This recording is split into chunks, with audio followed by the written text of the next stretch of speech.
Picture this. You're walking through the marble corridors of the imperial palace in Rome. The year is 67 AD, and you witness something that makes your blood run cold. The emperor himself, Nero, is strolling through the forum with what appears to be his new wife, a stunning young woman draped in silken robes and glittering jewels. But whispers follow in their wake, because everyone knows the horrifying truth. That woman beside the most powerful man in the world was once a boy named Sporus. And what Nero did to him represents one of the most disturbing acts of psychological and physical abuse in recorded history. What you're about to hear isn't just another tale of Roman excess. It's the story of how absolute power can transform love into obsession, grief into madness, and a human being into a living doll created to serve one man's twisted fantasy. The name Sporus might not be familiar to you, but his story will haunt you long after you finish listening. Let's start with the man who would become the architect of this tragedy. Nero wasn't born evil. In fact, his early reign showed remarkable promise. When he ascended to the throne at just 16 years old, many Romans believed they were witnessing the dawn of a golden age. He reduced taxes, funded public entertainment, and even performed in theatrical productions that delighted the common people. But absolute power has a way of corrupting even the most promising souls. And by 65 AD, something had fundamentally broken inside the emperor's mind. Maybe it was the constant paranoia that comes with knowing everyone around you wants your position. Maybe it was the isolation of being the only person in an empire of 60 million who could never be contradicted, never be challenged, never be told they were wrong. Or maybe it was what happened to the one person he claimed to love more than life itself. Her name was Poppaea Sabina, and she was everything Nero thought he wanted in a woman. Beautiful beyond description, intelligent enough to match his own grandiose vision of himself, and ambitious enough to share his dreams of eternal glory. But Poppaea wasn't just another pretty face in the imperial court. She possessed the kind of sharp political instincts that made her a formidable ally or a dangerous enemy. When Nero first laid eyes on Poppaea, he was already married to Octavia, the daughter of the previous emperor. It had been a cold, loveless political marriage. Poppaea represented everything that Octavia was not. Where Octavia was quiet and reserved, Poppaea was vivacious and commanding. Where Octavia sought to avoid attention, Poppaea reveled in being the center of everyone's gaze. The affair between Nero and Poppaea began as a typical Roman scandal, but what started as adultery quickly evolved into something much more dangerous: genuine obsession. Nero wasn't just attracted to Poppaea's beauty, he was consumed by her in a way that terrified even his closest advisors. Ancient historians describe Nero's behavior during this period as increasingly erratic and possessive. He would fly into murderous rages if other men so much as looked at Poppaea too long during public functions. He began stationing guards around her at all times, ostensibly for protection, but really to monitor her every interaction. He lavished her with gifts that bankrupted the imperial treasury: jewels from India, silks from China, perfumes from Arabia. But perhaps most tellingly, he began to reshape reality itself to accommodate his obsession. First, he divorced Octavia, a shocking move that alienated many supporters. Then he announced his intention to marry Poppaea in a full imperial ceremony. The wedding was a spectacle of unprecedented luxury, with Nero sparing no expense to demonstrate his devotion. Even marriage couldn't satisfy Nero's need to possess Poppaea completely. He began to isolate her from family and friends, surrounding her with people who owed their positions entirely to his favor. He commissioned dozens of portraits and sculptures of her, not just for public display, but for his private chambers, so he could look upon her image even when they were apart. Ancient sources tell us that Nero would sometimes spend hours simply watching Poppaea as she went about her daily activities. This wasn't romantic devotion. It was the behavior of someone who had confused love with ownership, who saw another human being not as an independent person, but as a beautiful object that existed solely for his pleasure. Poppaea, for her part, seemed to understand the dangerous game she was playing. She was intelligent enough to recognize that her beauty and Nero's obsession gave her unprecedented power, but also shrewd enough to realize this power came with enormous risks. She began using her influence to advance her family's interests, building a network of supporters who would protect her if Nero's affections ever wavered. But Poppaea had one fatal flaw. She wasn't afraid to stand up to Nero. Unlike everyone else in the imperial court, who had learned to anticipate the emperor's moods, Poppaea retained her independence of spirit. She would argue with him about policy decisions, criticize his artistic pursuits, and even mock his performances when she thought they were subpar. The details of what happened on that fateful day in 65 AD vary depending on which ancient historian you believe, but the outcome was always the same.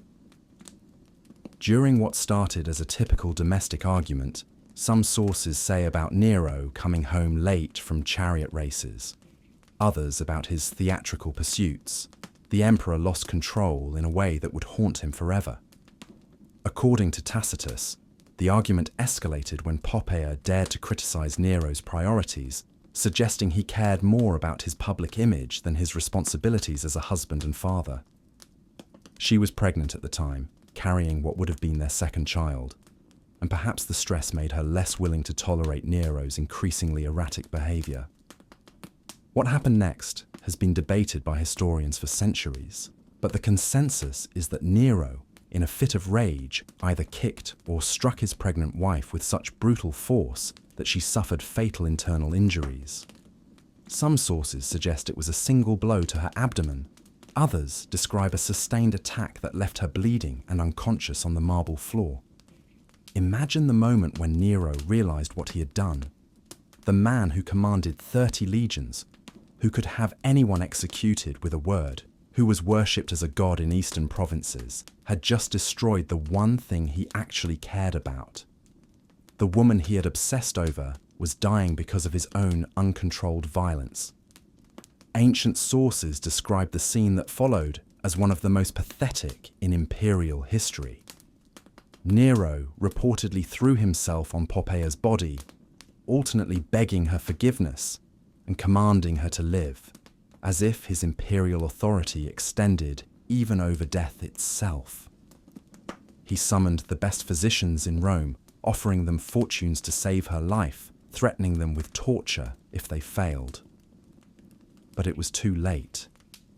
Poppaea died within hours, taking with her the unborn child who might have been Nero's heir. In that moment, something fundamental broke inside the emperor's mind. The grief that followed wasn't just emotional devastation. It was a complete break with reality. Nero's mourning became legendary. He refused to have Poppaea's body burned according to Roman custom, instead having it embalmed and placed in a tomb more elaborate than those of previous emperors. He declared her divine, established a cult in her honor, and spent days talking to her corpse as if she could still hear him. The imperial court now had to navigate an even more treacherous landscape.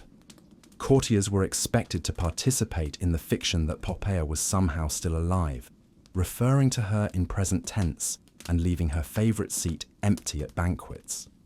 Anyone who suggested the emperor should move on was immediately exiled or worse. It was during this period that Sporus first entered Nero's line of sight, though the young man had no idea he was walking into a nightmare. Sporus was probably around 14 or 15, born into slavery in the imperial household and freed as a child. He had been raised within the palace walls, receiving education that prepared him for administrative duties. This was actually a position of relative privilege. Freedmen in imperial service often enjoyed better conditions than freeborn citizens of lower classes, but this privilege came with complete dependence on imperial favor. freedmen owed everything to their former master's generosity, creating absolute vulnerability. They could be elevated to great influence, but also discarded, punished, or killed on a whim, with no legal recourse. What made Sporus special in Nero's eyes wasn't his intelligence or skills. It was his face. Multiple ancient sources agree that the young man bore an uncanny resemblance to dead Poppaea, particularly around the eyes and delicate bone structure. In a world where Romans believed physical resemblance indicated deeper spiritual connection, this similarity would have seemed almost supernatural. The first time Nero saw Sporus after Poppaea's death, something clicked in the emperor's broken mind. Here was a chance to undo the irreversible, to bring back what he had destroyed. The resemblance was so striking that for a moment, Nero may have actually believed he was seeing Poppaea's spirit returned in a new form. Of course, there was one obvious problem. Sporus was male, but for a man who had convinced himself he was a god, who had spent months talking to a corpse, changing someone's gender seemed like a minor obstacle. What happened next represents one of the most calculated acts of cruelty in human history. Nero didn't just decide to force Sporus to dress as a woman. He decided to make the transformation permanent. The emperor summoned the best physicians in Rome and ordered them to perform surgery on the young man, purely to make him appear more feminine. This wasn't just mutilation. It was systematic destruction of Sporus's identity as a human being. The procedure was dangerous, painful, and irreversible, often resulting in death from infection or blood loss. But even if Sporus survived, he would be forever changed, physically, emotionally, and socially. He would never father children, never experience normal relationships, never even be considered fully male by Roman society. The surgery took place in the imperial palace, in quarters specifically prepared for the purpose. Ancient surgical procedures were primitive, relying on basic instruments and crude anesthetics. The process would have been excruciating, lasting hours with significant risk of death. Sporus would have been held down by guards while physicians approached with their instruments, knowing his screams would fall on deaf ears. Once Sporus recovered, a process taking weeks or months, Nero announced something that shocked even jaded Roman aristocrats. He was going to marry the young man in a full imperial wedding ceremony. The preparations took months and consumed enormous resources. Sporus was given a new name, Sabina, after the dead empress, and moved to special quarters where he could be prepared for his new role. Imperial seamstresses created an entire wardrobe, designing gowns that would flatter his modified physique and hide remaining masculine characteristics.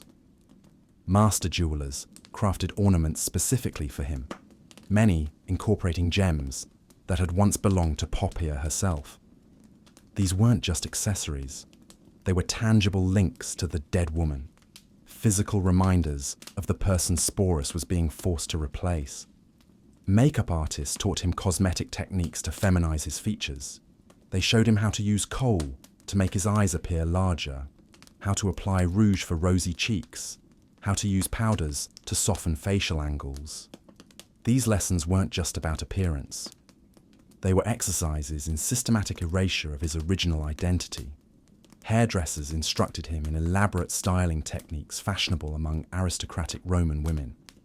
His hair was cut, curled, and arranged in complex patterns, often incorporating expensive ornaments. The process could take hours daily, requiring multiple servants and heated metal tools. But perhaps most psychologically damaging were lessons in feminine behavior and deportment. Sporus was assigned tutors who taught him how to walk, sit, and gesture in appropriately ladylike ways. He learned how to hold his hands, position his feet, arrange his clothing when seated, and move through space conveying grace rather than masculine strength. Voice coaches worked with him to modify his speech patterns, teaching him to speak in higher tones and adopt linguistic mannerisms associated with feminine discourse. This was perhaps the most challenging aspect, as vocal patterns are deeply ingrained and difficult to change consciously. Can you imagine the psychological torture of this transformation? Every day, Sporus was forced to look in mirrors, reflecting back a stranger wearing his face.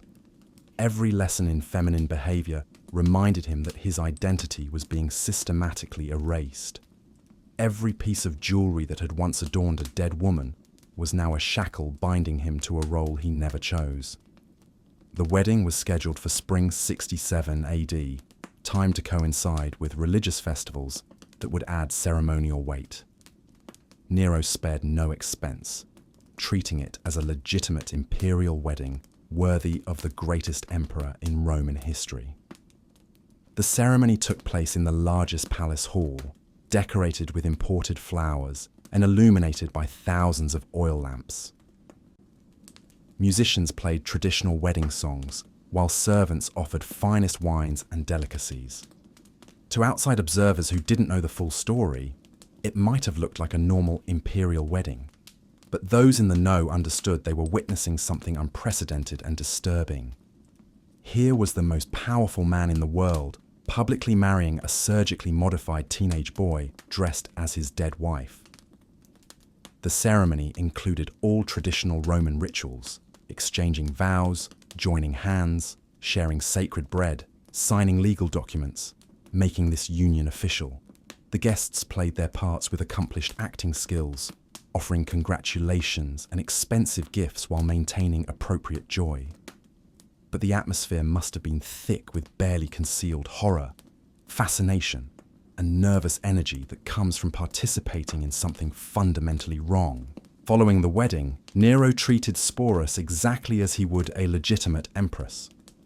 The young man received his own household staff, quarters within the palace complex, and income from the imperial treasury. He had his own litter for travelling, horses for riding, and retinue of supporters. But all this apparent luxury came with a terrible price: complete erasure of his original identity and constant performance of a psychologically devastating role. Sporus was expected to accompany Nero to public functions, sit beside him at state dinners, and play the devoted wife in all interactions. This wasn't just about appearances. Nero genuinely seemed to believe he had successfully resurrected Poppaea. He would call Sporus by his dead wife's name, reminisce about shared memories that had never happened, and expect responses maintaining the elaborate fiction. For Sporus, every day became a high-stakes performance where the slightest mistake could mean death.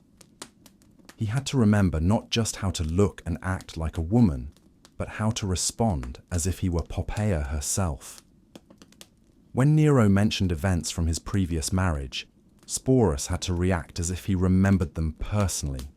Ancient sources describe Sporus as becoming increasingly skilled at this deception, developing an almost supernatural ability to anticipate Nero's moods and respond appropriately. But they also note he grew more withdrawn and melancholic as time passed, though he continued playing his assigned role perfectly in public. The psychological strain is almost impossible to imagine. Every morning, Sporus woke in rooms decorated to remind him of a dead woman he'd never met. Every mirror reflection bore no resemblance to his original appearance. Every conversation required pretending to be someone else, having memories and experiences that weren't his own. For over 2 years, Sporus lived this bizarre existence.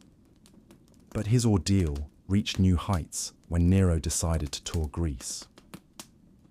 The emperor fancied himself an artist and was eager to compete in Greek festivals, where he believed his talents would be properly appreciated. Naturally, Sporus accompanied him, displayed to foreign dignitaries as the Empress of Rome. Imagine Greek aristocrats trying to make sense of their conqueror, traveling with a teenage boy dressed as a woman, demanding everyone treat this obvious fiction as reality. But by 68 AD, Nero's excesses had finally pushed the Roman establishment too far. Rebellions broke out across the empire, led by governors tired of the emperor's erratic behavior and neglect of governance. The Praetorian Guard declared opposition to Nero's continued rule, and the Senate condemned him as an enemy of the state. When Nero finally fled Rome with a small group of supporters, Sporus was among them. Even facing death, the emperor couldn't leave behind his living reminder of Poppaea. They holed up in a villa outside Rome, waiting for either rescue or capture, while Nero alternated between grandiose escape plans and theatrical preparations for suicide. When word came that enemies were closing in, Nero finally chose death over capture. But his suicide left Sporus incredibly vulnerable as one of the most visible symbols of Nero's reign. He was both a valuable prize and dangerous liability for whoever claimed power next. What followed was perhaps even more tragic. Sporus became a political pawn, passed from one powerful man to another like valuable property. First claimed by nymphidius Sabinus, then by Otho, then by Vitellius, each treating him much as Nero had, keeping him dressed as a woman and calling him by Poppaea's name. It was under Vitellius that Sporus's nightmare reached its ultimate conclusion. The new emperor decided to use him for public entertainment in the Colosseum, specifically in a reenactment of mythological scenes involving violence and humiliation. For Sporus, this represented the ultimate degradation, being sexually humiliated in front of thousands for their amusement. Rather than submit to this final humiliation, Sporus made the only choice that was truly his own in years. He took his own life, probably by poison, sometime in 69 AD. He was probably no more than 20 years old. In death, Sporus finally escaped the grotesque theatre that had consumed his life. His story became a cautionary tale about the dangers of absolute power and the human cost of imperial excess. But ancient historians seemed less interested in Sporus as a person than as a symbol of imperial decadence. What makes his story so haunting isn't just the abuse he endured, but how he was systematically stripped of identity and agency. From the moment Nero decided he resembled Poppaea, Sporus ceased to exist as an individual and became instead a canvas for the emperor's twisted fantasies. The fact that Sporus chose death over further humiliation suggests that somewhere beneath the layers of forced femininity and imperial conditioning, some spark of his original self survived. His suicide was both tragedy and final act of defiance, a refusal to be degraded further, even at the cost of his life. Perhaps most tragically, we know almost nothing about who Sporus was before his transformation. What were his hopes and dreams? What did he want to do with his life? All of that was erased when he became Nero's living doll, replaced by a performance so complete that his original identity disappeared entirely. The boy who was forced to become an empress, who endured years of psychological and physical abuse, who finally chose death over further degradation. His story deserves to be remembered not just as a curiosity from ancient Rome, but as a testament to both human cruelty and human resilience. In choosing his own death, Sporus reclaimed the one thing denied him throughout his adult life, the power to make his own choice about his fate. His story reminds us that behind every historical narrative of imperial grandeur, there are individual human stories of suffering and survival that deserve our attention and our compassion, even across the vast gulf of 2,000 years. The horror of Sporus's transformation was not complete with his physical mutilation and forced marriage. What followed was years of psychological conditioning so systematic that it essentially erased his original identity, replacing it with a performance so complete that even he may have begun to lose track of who he had once been. The daily routine of Sporus's new existence was a masterclass in psychological manipulation. Each morning, he would be awakened by servants who addressed him only as Sabina, using the feminine pronouns that Nero had decreed. His chambers had been redecorated to mirror those that Poppaea had once occupied, filled with her personal belongings and portraits that served as constant reminders of the woman he was expected to become. The very air he breathed was perfumed with the same scents that had once surrounded the dead Empress. The clothing rituals alone took hours each day. Sporus was dressed by skilled servants who had once attended to Poppaea herself, and they brought to his transformation the same meticulous attention they had once lavished on the Emperor's wife. Layer upon layer of silk and jewellery were applied, each piece chosen not just for its beauty, but for its ability to create the illusion of feminine curves and grace. The process was so thorough that by the time it was complete, even those who had known Sporus before his transformation might have struggled to recognize him. But the physical transformation was only the beginning. Nero had commissioned a team of tutors whose sole purpose was to teach Sporus how to embody Poppaea's personality. They had studied the dead Empress extensively, memorizing her mannerisms, her speech patterns, even her preferences in food and entertainment. Sporus was drilled relentlessly in these details, forced to practice Poppaea's laugh, her way of tilting her head when listening, her habit of touching her jewellery when nervous. The psychological pressure was immense. Any deviation from the expected performance would send Nero into a rage that could result in punishment or worse. Sporus learned to anticipate the Emperor's moods with uncanny accuracy, reading the subtle signs that might indicate whether Nero was having a good day or sliding into one of his darker periods. On good days, the Emperor would shower him with affection and gifts, speaking to him as if he were truly Poppaea reborn. On bad days, Nero would rage at him for failing to be sufficiently convincing, for allowing glimpses of his original self to show through the elaborate facade. The isolation was perhaps the cruelest aspect of his new existence.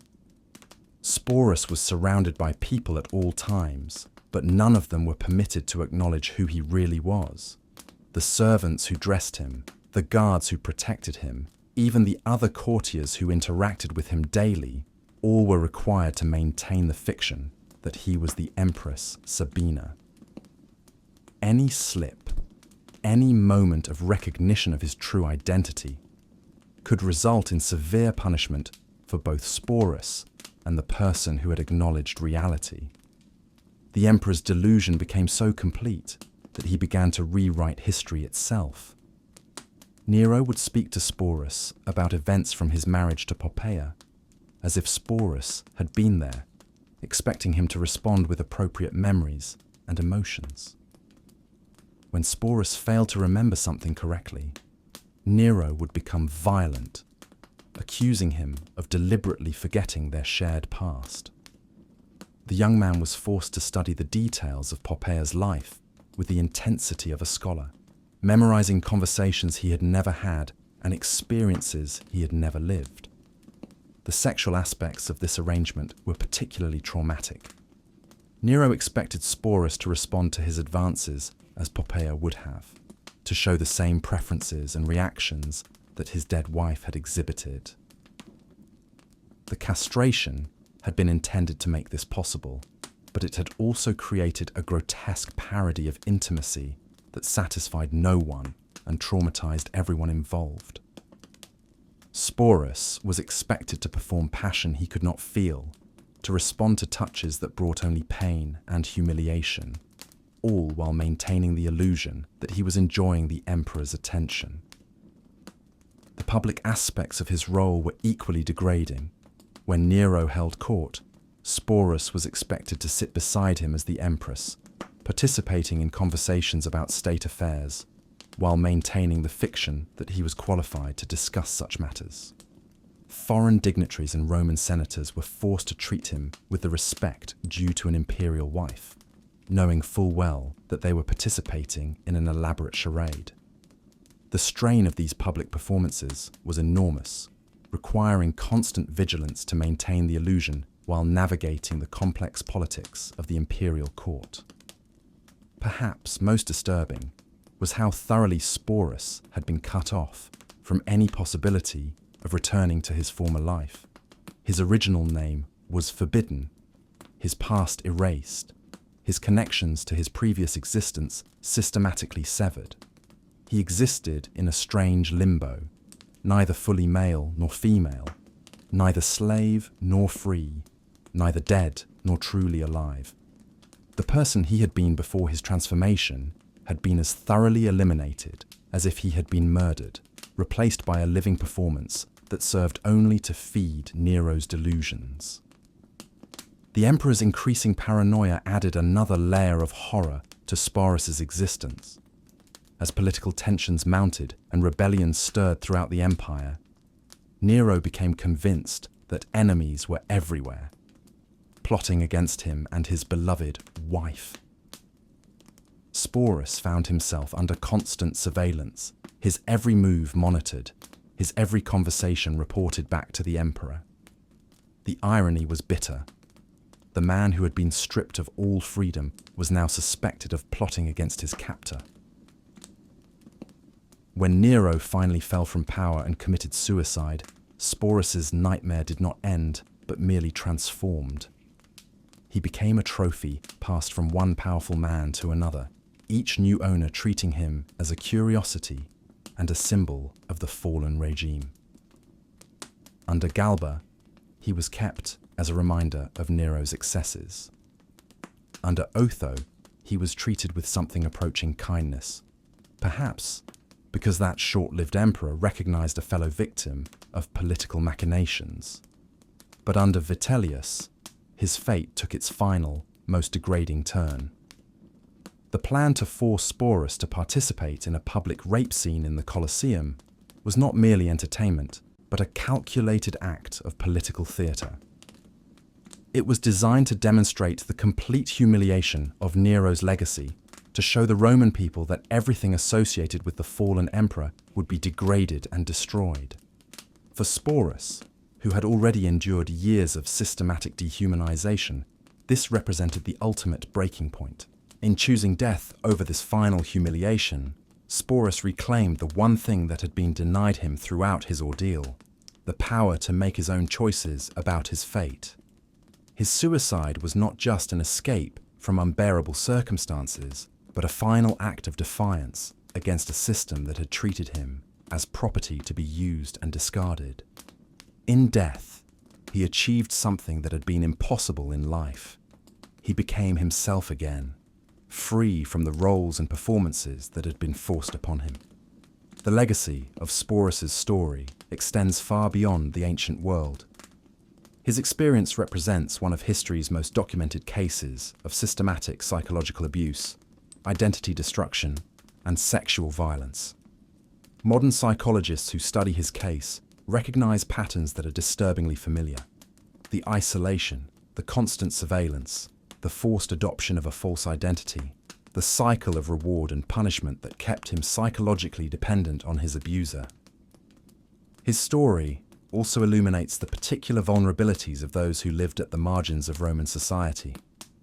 As a freedman, Sporus had no legal protections, no family to advocate for him, no social connections that might have provided sanctuary. He existed entirely at the mercy of imperial whim, a reminder that in societies built on rigid hierarchies and absolute power, the most vulnerable members can be subjected to unimaginable cruelty with no recourse. The silence that surrounded Sporus's suffering during his lifetime was as much a part of his torture as the physical and psychological abuse he endured. Everyone who witnessed his degradation was complicit in maintaining the fiction that enabled it. The courtiers who treated him as an empress, the servants who dressed him in women's clothing, the guards who prevented his escape, all were participants in a system that had reduced a human being to a performance piece for the entertainment of a madman. Yet in that silence, there were also moments of humanity that shine through the historical record.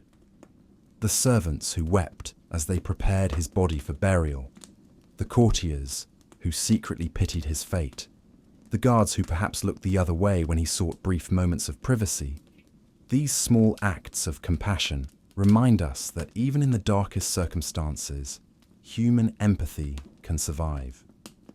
The story of Sporus serves as a testament to both the worst and best of human nature. It reveals the depths of cruelty that absolute power can enable, the systematic ways in which one person can be used to serve another's twisted fantasies, and the fragility of identity when subjected to relentless assault. But it also demonstrates the resilience of the human spirit, the capacity to endure unimaginable suffering while maintaining some essential core of selfhood and the power of a final choice to transform victimhood into a kind of victory.